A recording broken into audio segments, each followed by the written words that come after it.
स्वागत है आपका। आप देख रहे हैं हमारा खास कार्यक्रम। 2024 की जंग में सबसे बड़ी लड़ाई उत्तर प्रदेश की 80 लोकसभा सीटों की है।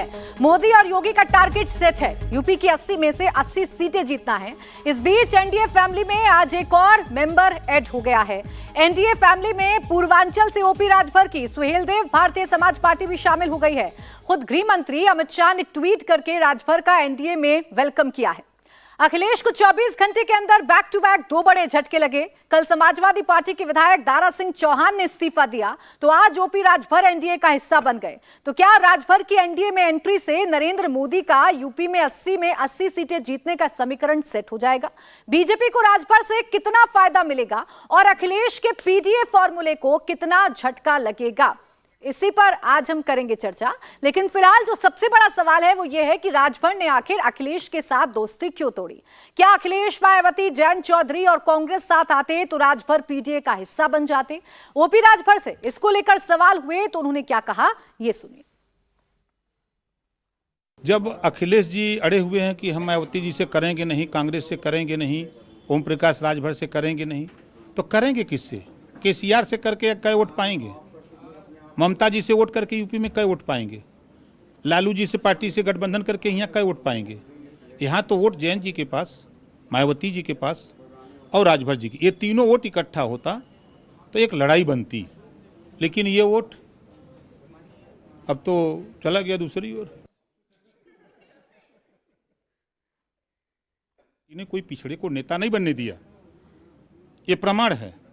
इसी नाते लोग उनका साथ छोड़ते जा रहे हैं। वो अपने को खाली नेता बन के रहना चाहते हैं और दूसरे को लोडर बना के रखना चाहते हैं, और भारतीय जनता पार्टी लीडर बना के रखना चाहती है। ये अंतर है दोनों में।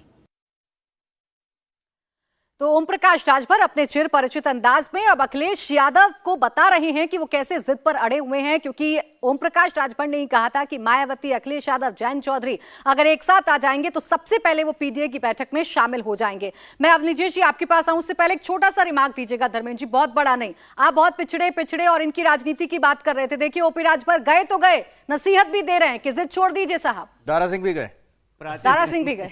प्राची जी, समाजवादी पार्टी ने शुरू से ही दलित, पिछड़े, अल्पसंख्यक, शोषित, वंचित, मजदूर, गरीब की राजनीति करी है और आगे करती रहेगी, इसमें कोई दो राय नहीं है।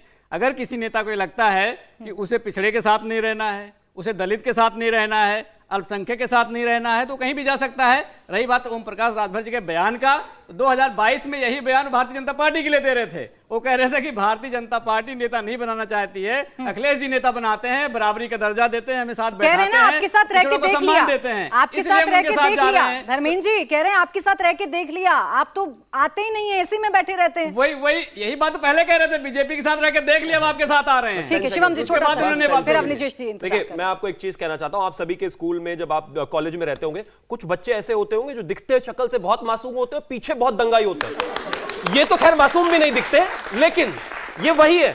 ये बार बार आपने पिछली बार में कम से कम जितना 1-1.5 मिनट ये बोले, कम से कम 20 बार तो दलित दलित दलित दलित इन्होंने बोला होगा। पीड़ा इनकी है कि हम दलित ना बोले, मत बोलिए, हम पिछड़ा को ना बोले, मत बोलिए, पीड़ा है, आप समझिएगा। कोई नहीं बोल रहा। 2 जून 1995 को इस देश की सबसे बड़ी दलित महिला नेता आदरणीय बहन कुमारी मायावती जी के साथ गेस्ट हाउस में इनके गुंडों ने जो हाल किया था, उनके कपड़े फाड़ने की कोशिश की, और भारतीय जनता पार्टी के विधायक ब्रह्मदत्त द्विवेदी अगर वहां नहीं होते तो ये जान से मार देते उनको। आप दलित दलित दलित क्योंकि वोट चाहिए दलितों का, ये बताइए। उसके बाद बहन जी के साथ गए। अभी तो मैंने शुरू किया, इतना क्यों भड़क रहा है भाई? रुकिए, वोट डालो, ये ब्रह्मदत्त वोट डालो। दलित थे कब आपके साथ? पूरी तरह से झूठ बोलते हैं। इनको बोले ना, बीच में नहीं है। समाजवादी का पार्टी का ऑफिस नहीं है, यहाँ पे लड़ाई दंगा नहीं चलेगा, यहाँ तो शांति से बात करनी पड़ेगी। सच वो बोल रहे हैं, जनता देखो कैसे बोल रही है, जनता के सामने बोल रहा हूं। अच्छा अवनीश अवस्थी जी, अब धर्मेंद्र जी प्लीज, आपका नाम अवनीश नहीं है ना? आपका भी नहीं है। अवनीश अवस्थी जी, किसकी टीम कितनी पावरफुल नजर आ रही है, किसके सामने कितनी चुनौतियां नजर आ रही हैं? प्राची जी, आपने बात शुरू की थी शरद पवार जी से कि आप डोरे डाल रहे हैं। शिवम से पूछा आपने कि आप डोरे डाल रहे हैं। अरे शरद पवार जी तो उस पीडीए की बैठक में कह रहे थे कि भाई आना तो नरेंद्र मोदी ने ही है, हम लोग इकट्ठे हो लें, जितना कर सकते हैं कर लें। ये उन्हीं के लोगों ने बताया, उन्हीं के प्रफुल्ल पटेल ने बताया। और शरद पवार वो व्यक्ति हैं जिन्होंने सबसे पहले कांग्रेस के भीतर सोनिया गांधी के विदेशी मूल को लेकर के कांग्रेस से बाहर हुए, अपनी पार्टी बनाई, संगमा और तारिक अनवर के साथ शरद पवार ने नेशनलिस्ट कांग्रेस पार्टी बनाई। इसलिए अभी क्या क्या होना है अभी आप देखते रहिए। एक बात, दूसरी बात बड़ी साफ सी है, वो गुलदस्ता बनाया था, गुलदस्ते में एक बार कांग्रेस के साथ किया समाजवादी पार्टी ने, उत्तर प्रदेश की बात कर रहा हूं, फिर बहुजन समाज पार्टी के साथ किया, आरएलडी के साथ किया, राजभर जी के साथ भी किया। और उस समय भी राजभर जी ने जब वो क्या कहते हैं, वो कौन सी पार्टी है वो चंद्रशेखर आजाद वाली, उसके साथ जो हुआ था आप लोगों को सबको मालूम होगा, वो उस समय भी राजभर जी ने कहा कि मैं कोशिश कर रहा हूं, उसी समय रिजल्ट आ गया था विधानसभा का।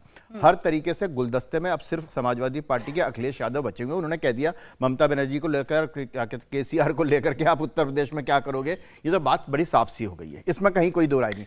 बात तो आगे आने वाले दिनों की है। लेकिन अकेला तो फूल ही हो सकता है, गुलदस्ता कैसे हो सकता है? फूल मतलब फ्लावर। मैं एक बात बता दूं प्राची जी, प्राची जी मैं आपको एक बात बता दूं कि 2013-14 के पश्चात भारतीय राजनीति का व्याकरण बदल गया है। ये तमाम लोग जो है ना कि तुम भी आ जाओ, ये इसको बुला लो, उसको बुला लो, इकट्ठे हो जाओ, ईडी और इसकी बात को हम सब डरे हुए। भाई क्यों डरते हो आप? अगर आपने कोई गलत काम नहीं किया, ये कभी आज तक इन्होंने नहीं किया, कहा कि हमने चोरी नहीं की है, इनका जी हमको पकड़ते उनको नहीं पकड़ते, ये नहीं कहा कि हमने नहीं किया ये गलत काम। और दूसरी बात एक प्राची जी मैं पूछना चाहता हूं कि बीजेपी को वॉशिंग मशीन कहते हैं, ये तमाम लोग इन्हीं तमाम नेताओं के लोग, ये तमाम पार्टी के नेता लोग अपने अपने नेताओं को लेकर के बिल्कुल साफ सुथरा और सिर्फ राजनीतिक बदले से, विद्वेष की भावना से काम करने वाला बताते हैं। जो ही अजित पवार उधर गए करप्ट हो गए, जो ही ज्योतिरादित्य सिंधिया उधर गए करप्ट हो गए, जो ही शुभेंदु अधिकारी उधर गए करप्ट हो गए। ये तब लोग कसमें खाते थे इनकी। अंतिम बात ये कह रहा हूं, लास्ट 10 सेकेंड की बात बड़ी साफ सी है। आप ये बताइए एनडीए में आने के पश्चात इन तमाम नेताओं में से जो उधर से आए, जो करप्ट थे, उनमें से किसी का करप्शन क्या इन तमाम पार्टियों ने कहीं उजागर किया क्या? एक भी पार्टी, एक भी नेता का कोई करप्शन का केस आया क्या? अब अजय जी इस बात का जवाब दे दीजिए, गुलदस्ता कैसे सजेगा? मुझे तो लगता था कि प्रोफेसर साहब हैं, वो तो नहीं मैं हूं, लगता नहीं था, अगर लगता था तो गलत था, मैं हूं। बात कर रहे हैं, सुन लीजिए। जो इन्होंने चर्चा की है, एक भी का आपने उजागर किया क्या? क्या ये उजागर करना आपका काम है या भारत? अरे भाई विपक्ष करता है कि नहीं करता? विपक्ष का ही काम नहीं है क्या?